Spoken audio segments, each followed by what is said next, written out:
đừng bao giờ ngại ngùng trước bất kỳ thử thách nào. Nếu như chúng ta không thử, chúng ta sẽ không biết nó có thể vượt qua hay không. Còn khi chúng ta thử, có thể chúng ta vượt qua, có thể chúng ta không vượt qua đi chăng nữa, thì ít nhất chúng ta đã dám thử thách, và đấy là thành công. That's one thing we've really never talked about here, but I spend more time looking at balance sheets than I do income statements. And Wall Street really doesn't pay much attention to balance sheets, but I like to look at balance sheets over an 8 or 10 year period before I even look at the income account.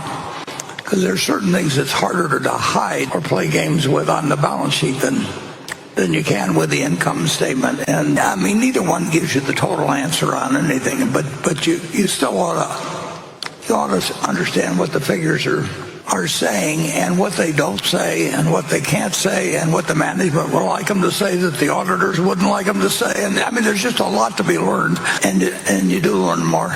You learn more from balance sheets, in my view, than most people give them credit for.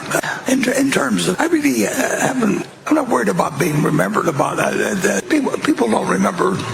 Well, they don't remember enough about Katharine Graham, for example, in terms of this story that shaped America in many ways. Certainly had just all kinds of impact. And I think, I mean, history is so fascinating. And Charlie was probably the best person you could imagine in what he learned. Charlie was never satisfied with just superficial things about any subject. He really wanted to understand it. And he always would tell me that, don't take a position on anything until you can describe the arguments against it better than the person who is arguing with you. That you should be able to argue their case better than they can.